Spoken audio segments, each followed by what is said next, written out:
Então, bom dia. Nós vamos iniciar nossa aula de relação de trabalho, relação de emprego.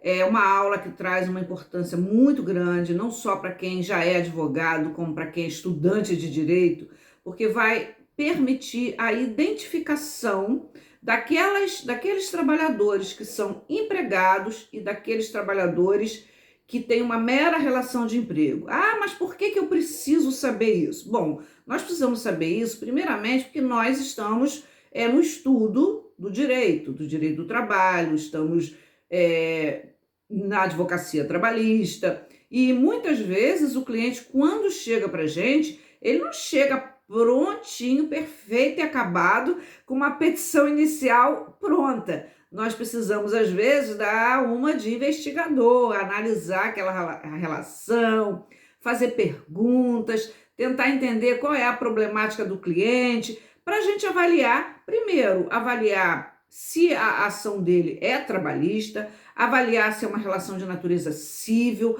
avaliar se ele tem possibilidades de êxito, porque, fica aqui uma dica, nunca sabemos se o cliente vai ganhar uma ação. Nunca sabemos. Principalmente quando a gente discute isso que nós vamos discutir hoje, que é uma relação de trabalho, uma relação de emprego, quando nós vamos discutir se esse cliente tem ou não direito. Então, são ações assim bastante melindrosas, né? Eu uso essa palavra assim, bastante melindrosa, e apurar, verificar, pesquisar se essa relação ela tá mais para ser empregado, outra mais para ser um trabalhador sem vínculo de emprego, é o que se faz na hora dessa entrevista. Bom, mas para eu fazer essa entrevista, para eu fazer essa análise com o cliente, eu tenho que entender quais são os requisitos que configuram uma relação de emprego. Ah, mas professora Benizete, e aí, ainda assim, no segundo momento, qual a importância disso? A importância está no fato de que, por óbvio, o trabalhador, ele trabalha por conta própria. Ele não se sujeita ao que o empregado tem que ter, obrigatoriamente, por previsão legal, por determinação legal, que é assinatura de carteira, direito a férias anuais, direito a gratificações natalinas, recolhimentos previdenciários e depósitos fundiários. Esse empregado tem direito, quando dispensado, ao seguro-desemprego. Ele vai estar regulado por uma jornada de trabalho, dependendo da função dele, na grande maioria, 80%, por uma jornada de trabalho prevista em lei, ou prevista em contrato, ou prevista em convenção coletiva. Ele vai estar sujeito a toda uma proteção ambiental que a empresa deve oferecer, EPI, EPC, todas aquelas normativas para a saúde do trabalhador. Então vejam vocês que há todo um arcabouço previsto nas legislações, sobretudo na CLT, que vai oferecer a esse trabalhador a condição protecionista que se dá ao empregado. Já aquele trabalhador autônomo, que nós vamos verificar alguns hoje, ele não tem essa proteção, porque ele é o gestor do seu próprio negócio, ele é o administrador do seu próprio negócio. É ele que vai, então, definir como que ele quer trabalhar. Eu costumo dizer o seguinte, um dos grandes pontos importantes para a gente traçar essa condição aí, quando o trabalhador diz assim, não gosto de ser mandado, eu não gosto de ser mandado, eu gosto de ser dono do meu nariz, eu faço o meu horário, eu digo como é que eu vou trabalhar. Se esse trabalhador, ele tem essa forma de fazer a vida profissional dele, de pautar a vida dele, por óbvio que ele não pode ser esse trabalhador que vende a força de trabalho, porque empregado é aquele que vende a força de trabalho para que outrem dirija a força de trabalho. Então é mais ou menos esse ponto aí que essa aula é de extrema importância, que vai desaguar na aula de empregado, uma aula inteira para análise dos diversos tipos de empregado, e que vai também contribuir totalmente para a análise daquela aula de empregador e os tipos de empregador. De qualquer sorte, essas 3 aulas, mas sobretudo essa de hoje, relação de trabalho e relação de emprego, que nós vamos dividir em 2 módulos, ela se sustenta, ela se arrima na CLT nos artigos 2º e 3º, e também no artigo 4º, que hoje está bem alterado pela reforma trabalhista. Temos algumas súmulas. Temos hoje a Lei 13.467 de 2017, a chamada Reforma Trabalhista, que eu digo deforma. Quem já assistiu todas as minhas aulas, meus vídeos, meus cursos, sabe que mesmo em palestra, desde a época do projeto, eu me recuso a usar para a Lei 13.467 Reforma Trabalhista, porque eu comecei a analisar desde a época do projeto. Na época a gente viajava muito, e nesse momento eu já sabia que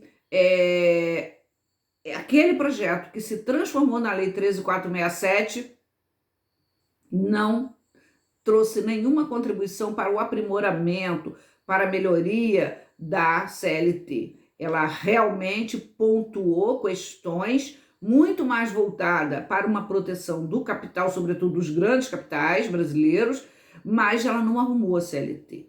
Em diversos vídeos, diversas aulas, eu mostro pontos aí em que ela, ao invés de arrumar, ela deixa a CLT ainda mais como uma coxa de retalho.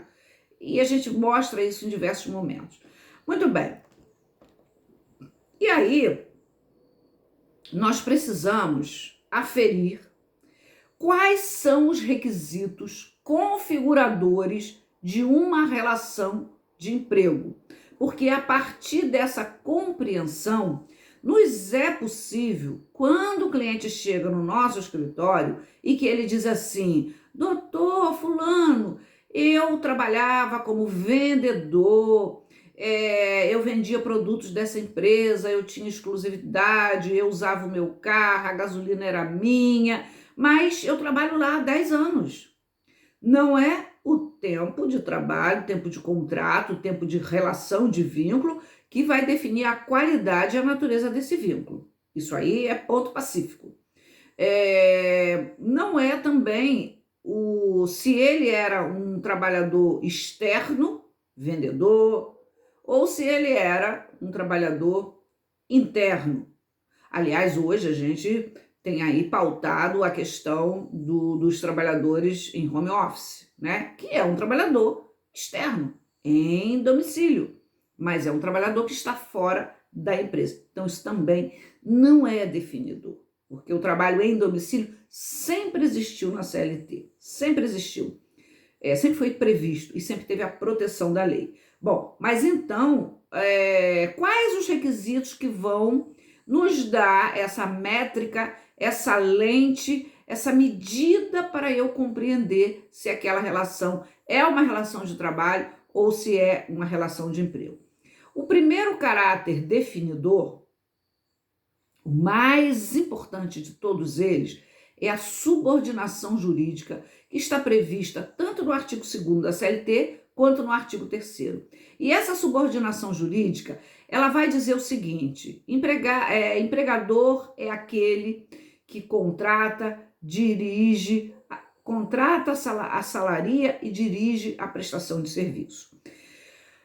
Do próprio dimensionamento desse artigo, nós vamos percebendo que aqui há uma ingerência desse que contrata, dirige a prestação de serviço e assalaria, né? Então, na medida em que alguém se submete a essa estrutura de subordinação, ela perde por si só a sua capacidade de gerir o seu próprio negócio, a sua vida profissional e de traçar os rumos e os limites com liberdade plena. Portanto, aí a gente já tem um elemento: o empregado ele perde a liberdade profissional no que diz respeito a como vai gerir o seu próprio negócio. Então, a subordinação jurídica, ela é o elemento por excelência que vai caracterizar se essa relação é de trabalho ou se a relação é de emprego. Por quê? Ela é, na verdade, a dependência daquele trabalhador que vende a força de trabalho, que entrega a força de trabalho para que alguém dirija a força de trabalho. E aí a gente pode trazer assim, exemplos muito simples, alguns que eu gosto de falar, porque são bem compreensíveis, do bancário. Quando o bancário ele chega numa instituição financeira e ele vai se colocar à disposição para o trabalho, ele diz assim, bom, passei nesse concurso interno, o que eu vou fazer? Você vai ser assistente de gerente. Nesse trabalho de assistente de gerente, você vai vender produto, você vai atender o cliente, você vai se pautar dessa forma, o atendimento é desse, quando tiver um problema com a conta corrente, você vai agir assim, você vai agir assado, você não pode liberar empréstimo de maneira nenhuma, você sempre tem que pedir autorização do gerente, você não pode criar expectativa para o cliente, seu uniforme é esse, seu horário de trabalho é esse, a forma de você falar, você vai receber um treinamento, certo? Então ele está colocando a força de trabalho dele para que o banco, através de seu preposto gerente, defina como que essa força de trabalho vai gerar riquezas para o empregador. Então isso assim é fantástico da gente ter essa compreensão. Então a subordinação jurídica ela é o elemento definidor. Tem a subordinação econômica, obviamente, mas nem sempre o empregador ele é aquela pessoa que vai ganhar mais do que o empregado. Via de regra, é para isso. Ninguém monta um negócio, nem mesmo a gente instala um escritório de advocacia se for para a gente só pagar a conta. Claro que tem um momento da vida, tem dias, tem meses, que nós estamos só pagando conta, mas se recupera. Essa é a grande esperança da vida. O grande barato da vida é que quem assume a direção do seu próprio negócio, ela está sujeito às intempéries. Tanto assim é que um dos grandes elementos aí do empregador assume o risco da atividade econômica. Empregador é aquele que, assumindo o risco da atividade econômica, agora eu quero falar o artigo inteiro, contrata, dirige e assalaria a prestação de serviço. Então, quando esse trabalhador, ele diz assim, tá aqui a minha força de trabalho, o que o senhor quer, gerente, fazer com isso? Ele não está assumindo risco nenhum. Ele vai lá, no horário dele, com boa-fé contratual, com diligência e entrega a força de trabalho dele. Mas o risco do negócio não der certo, se não vender naquele dia, se tiver fraco, é de quem contrata, porque assim a lei define. E quando esse trabalhador, ele diz assim, não quero ser mandado, eu mesmo vou gerir a minha força de trabalho, ele vai assumir o risco. Ele vai assumir o risco, por exemplo, aqui eu estou na Serra, eu tenho um jardineiro, e ele, semana passada, ele falou assim, olha, nós vamos ter que aumentar o valor da diária. Por quê? Porque o preço da gasolina, do combustível e automaticamente do óleo diesel, etc. tal, subiu muito.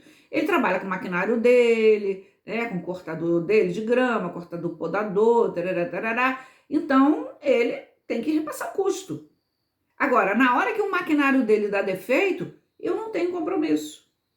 É ele que vai cuidar de arrumar esse maquinário. É ele que vai cuidar de consertar.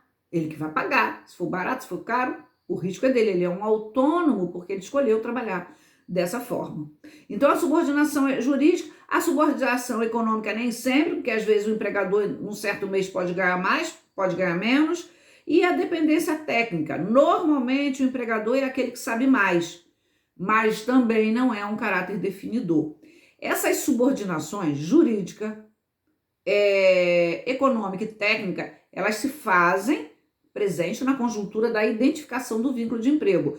Mas vejam vocês que a subordinação econômica nem sempre ela ocorre, é óbvio que o empregador ele quer obter lucros, evidentemente, mas ele sempre assume o risco da atividade econômica, onde esse lucro, vez por outra, pode se comprometer.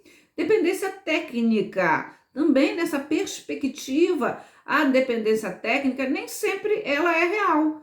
Bom, se eu monto um escritório de advocacia é porque eu sei advogar, então se eu vou contratar advogados, eu vou ensinar a forma dele trabalhar. Mas eu posso contratar um advogado para o meu escritório como empregado, e eu não faria isso, de uma área que eu não domino, como por exemplo a penal, eu não domino, aliás, não sei nada de penal, não sei nada, só sei aqueles crimes aí contra a organização do trabalho, assédio sexual, mas eu posso ter um dinheiro e investir numa coisa que hoje é moda e que dá dinheiro, um salão de beleza.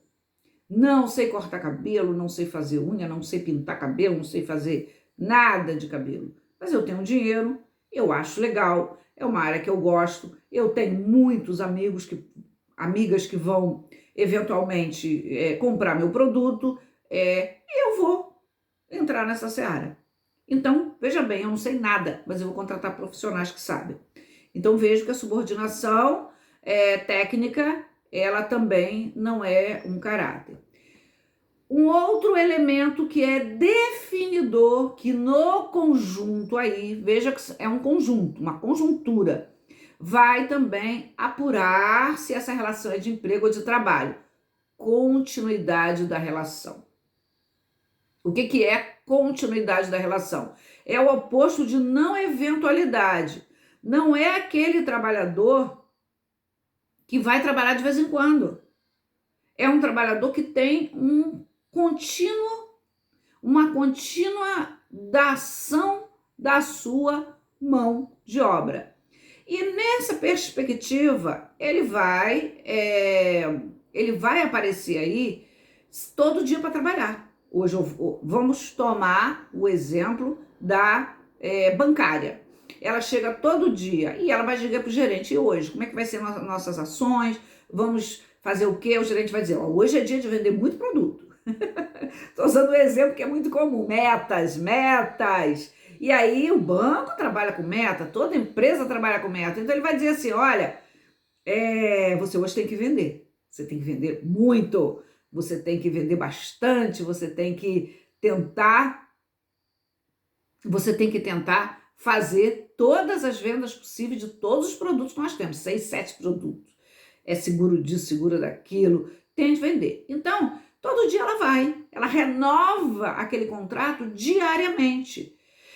Então, se o contrato dela é por tempo indeterminado, quando que essa renovação termina? Não sei. Quando ela pedir demissão, quando ela for mandada embora, quando o contrato cessar por alguma das modalidades. E se for um contrato a prazo? Ok, um contrato a prazo é um contrato excepcional, mas mesmo assim, esse contrato em caráter excepcional, ele também é contínuo.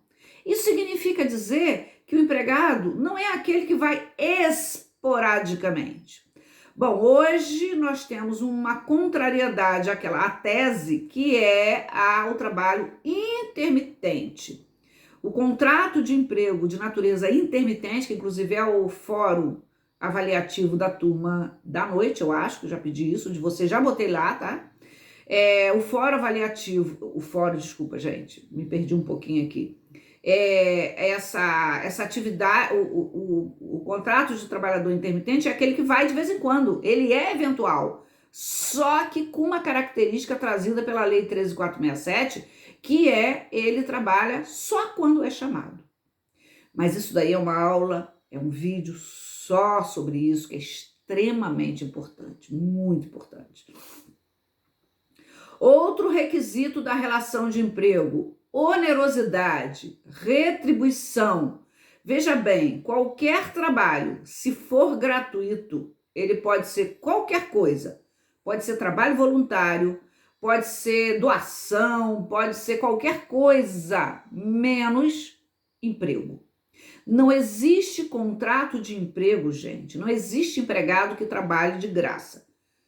Mas eu trabalhei 2 meses e não recebi, então eu recebi de graça. trabalhei de graça. É diferente. Você não foi para trabalhar sem receber. Você foi para trabalhar para receber no 5º dia útil do mês subsequente. O problema foi que seu empregador não pagou.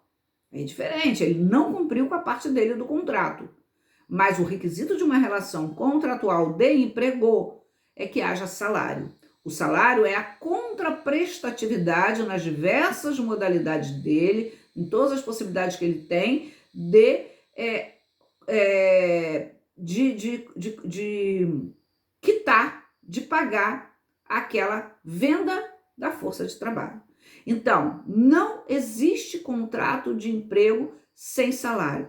Ah, mas eu conheço um caseiro, ó, isso é uma coisa também que a gente é muito procurado. Ah, tem um caseiro que ele morou 5 anos, morou 10 anos, nunca recebeu salário. Peraí.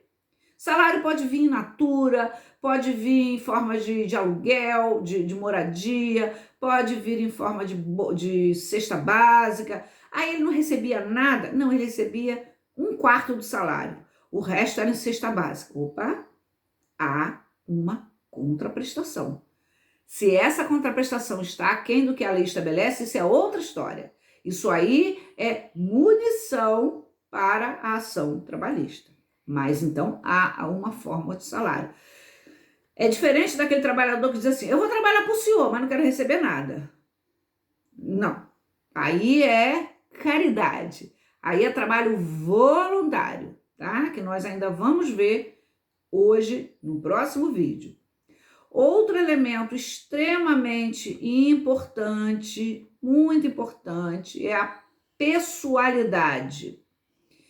O que isso quer dizer? Minha gente, essa bancária, se ela ligar para o gerente dela e disser assim, hoje eu não vou, porque eu vou para a praia, porque eu vou viajar, porque eu tenho uma prova à noite e vou estudar, ou porque simplesmente eu contraí Covid, mas estou mandando no meu lugar, para eu não perder meu dia, a minha irmã. Vocês acham que o banco aceita? A doméstica da casa de vocês, com carteira assinada, aquela que vai todo dia, ela um dia não está bem, ela diz assim, dona fulana, eu vou mandar a minha filha no meu lugar. Claro que episodicamente essa dona de casa pode até aceitar, mormente, se ela tiver uma necessidade premente, se ela já conhecer a filha, se ela precisar sair para trabalhar e deixar um filho, ela pode aceitar. Mas o empregado é aquele que trabalha com pessoalidade. Não existe empregado pessoa jurídica. Empregado é sempre uma pessoa física e é ela mesmo é que presta serviço. Ela, aquela pessoa que firmou o contrato, aquela pessoa em cuja entrevista ou concurso interno conseguiu atender todos aqueles requisitos do edital ou aqueles requisitos em que estava estabelecida essa forma de contratação, certo? Então, não existe pessoa jurídica. Ah, mas eu já tive um caso, vocês vão dizer isso, já tive um caso de um trabalhador que para entrar na empresa ele teve que dar o nome dele, ele fez parte do contrato social, trabalhou 10 anos. Eu já tive vários casos assim. E aí, qual é aquele princípio que a gente usa? Princípio da primazia da realidade. Ele tinha poder de mando, ele escolheu formar uma empresa, criar uma sociedade, ele contrata, ele faz empréstimo, ele é o dono, ele administra, ele pinta a parede verde, ele manda embora, ele briga com os sócios, ele faz reunião, ele muda a estrutura da empresa? Não.